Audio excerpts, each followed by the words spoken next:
beneficial content, but a really, really great read and very well written as well. So thank you so much for writing such a great book, I guess, to start with. But I do want to interrogate you all now. You ready? Okay.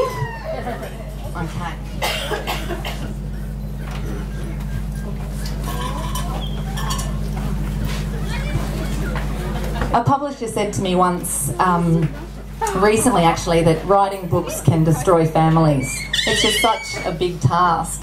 And so the giggles lead to some interesting stories, I hope, very shortly. But the idea of co-authoring a book, I guess, would be a bit of a relief to some authors, that idea of sharing the workload into 1/6 of a possible workload if you're a single author. But I imagine that itself came with its own difficulties and its benefits as well. How did you sort of all work together, and what was the process of writing a book together and ending up with a unified whole? Well, this book isn't... I mean, this book, there's a chapter each about each of our stories, so it wasn't like 6 of us wrote Ross's chapter or 6 of us wrote Jim's chapter. We interviewed each other first of all, and so it was a very conversational kind of... Thank you, Zoe. It was a very conversational type of discussion, and that formed the basis for each person to go further and further and write their own story. We then met as a group and asked each other questions to try and go deeper into each other's stories. So one person was in charge of their own chapter, and the rest of us, I guess, contributed in a way by asking questions where we didn't understand, asking questions where we wanted to go further or deeper into how you actually felt at that time or what really happened. So we didn't pull any punches. It's open and honest storytelling of what actually happened to us through our eyes, of course. That's not quite true. We actually had a 3-foot pencil and we grabbed it, and yeah, Neil being a bit shorter actually fits quite well, and we just managed to all, you know, be able to grab a hold. What about previous writing experience? I mean, I imagine that the chances of all 6 of you being aspiring authors is quite slim. Nick, how much previous writing experience had you had before writing your chapter? Well, I do write a little bit for a website. Not very well, www.askanaturopath.com. Yeah, that's that website actually. I'll tell you a bit more about that. No. But other than that, no, I think I wrote Red Devils Bite the Dust in grade 3. Yeah. It was a good book. Mum still got it. What about for you, Ross? How much previous writing experience have you had before sitting down to tackle something like this that was going to be consumed by the reading public? Yeah, look, I don't have a lot of writing experience at all. I work in local government, so there's not that much creative writing involved in that. But look, the way that we actually tackled the book, as Neil said, was drawing out the information, and what we tried to do was convey the story how we would explain it to somebody if we'd met them in a pub, or, you know, that sort of thing. So the way we wrote it was hopefully the way that we would have told people to it, so we didn't have to, we just had to try and get that across, how we would have told our stories ourselves. So that's how we approached it. So what about consideration for all the little stars that are in this book, who really are, you know, obviously very central characters in this book? Their stories now, or at least their birthing stories and the lead up to those birthing stories, are immortalised forevermore. What were the discussions like when considering the future of these kids when they're reading this book when they're older? Can I get an easy one? You've got all the doozies.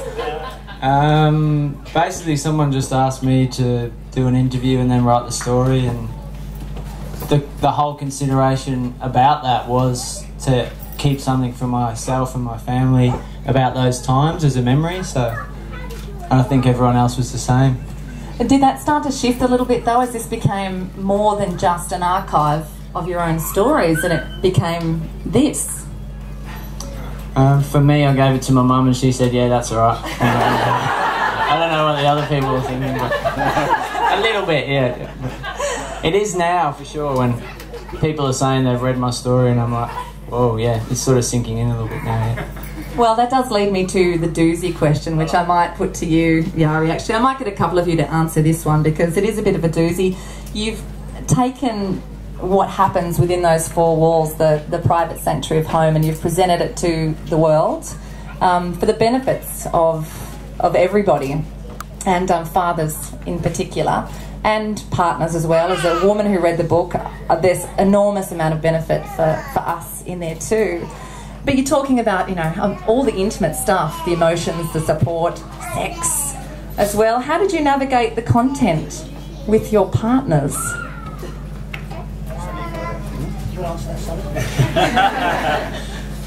Tricky one.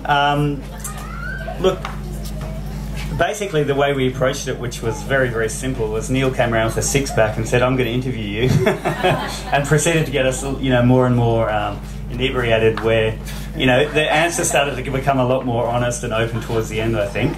So there was then a little bit of self-censorship where we went through and went, oh, no, I can't even show that to my wife. No, I'm going to take that out. Before we went and actually then showed it to our wives. And, they pretty much came back intact. I'm quite surprised how much everyone was willing to leave in, and it is a warts and all. It's really quite genuine. It's moving at times. I remember reading a couple of the stories and actually not having any idea about, whole chunks of their life, and, being moved to tears just reading the drafts and thinking, wow, I can't believe they're going to leave all this in. And I think probably the same for my story as well, when my brother-in-law, the first thing he did was flip through to the bit about sex and start reading in front of my parents-in-law. And I was like, what are you doing? You can't read that in front of everyone. So it is out there in the public domain, I guess, for better or for worse. It is, it's a genuine look at what men feel like about going into fatherhood, and I never had that before. I never had anything where I could actually pick up and go, what's this actually going to mean for me as a person, and how is my life going to change? So hopefully there's a little bit of a guidebook there for other people, not to say how to do it better, but simply this is what happened to 6 different men in six different ways, and what you're going through is probably a little bit in each of those stories. Well, it certainly covers a lot of territory. All the stories are so distinctly different, and such testament to the partners of all the men sitting up here today as well, that this book has made it to where it is. And that sort of leads to my next question as well, which is, there's, I guess, a lot of room for talking ourselves up in life in the fields of both parenting and sporting prowess. How did you stay honest through the process of writing? Nick, let's start with you. Well, I can't play football. Let's just get it out there now. So, you should see the director's cut of the book. You're all fantastic players, great lovers. Yeah. That's in the book, isn't it? What was the question again? How did you stay honest? Did you keep yourselves honest, or was that really the role of the partners? Not talk yourselves up, in other words. Yeah, well, I suppose when we sat around the table and tried to talk ourselves up, all the other boys would go, come on, mate. And some of the sections written in your absentia were probably the truest. I guess we all decided together that if we were going to do this, then we had to do it properly, and to do it properly we had to be open and honest. There's no point in us all writing 6 versions of the story that we wanted people to think happened. There's no value in that. The value is in how it really happened, what we thought about, how we felt, how we struggled through things, how we dealt with difficult decisions, and the highs and the lows that comes with what happens there. So yeah, we all decided that if we were going to tackle this project together, that we all had to agree to do it open and honestly, and I guess we're all really proud of each other for going there and for drawing that out, and hopefully finding that in the book. It must have been a confronting process along the way, though, in discovering things about yourselves. So you might have had a version of how you felt, but maybe a different version came to light that was truer. It's particularly more difficult for our partners, I think, who now today are meeting people who have read the book who are shaking their hand going, oh, hello, because they actually know quite a lot about them. So, you know, credit to our partners for allowing us to do that. But that was the uniqueness of this book, you know, to write a book through the men's eyes. If we'd have written it as couples, as a trophy for our children to read, it would have been a slightly different book. And so, you know, the audience this isn't a family thing, an investment for our kids as such. Of course it's an honest and open thing for them, but, you know, obviously we'll explain to them that this is to start a dialogue that other men can feel comfortable talking about their pregnancy and becoming involved in their children's lives, which our fathers just would not have done. You know, so in one generation we're hopefully starting to talk about these things openly and honestly. Well, one of the greatest parts of the book that has become, I guess, a little gift to all of your kids when they read it when they're older is the backfarting. You better pass the mic to Jim. He won't be able to demonstrate because I couldn't find a piece of lino to lie out on the floor here. But we better cover the backfarting. Just a bit of a spoken explanation of where this began and what it is. It's really, really simple.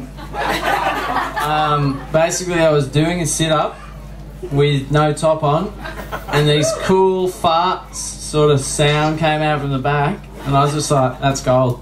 So, and then it's sort of become an annual event where we pick a tune at the end of the season and start backfarting. I think it was Timey Kangaroo Down last time, and no, last time was a bit more sort of highbrow, wasn't it? We were Beethoven or something. Was it?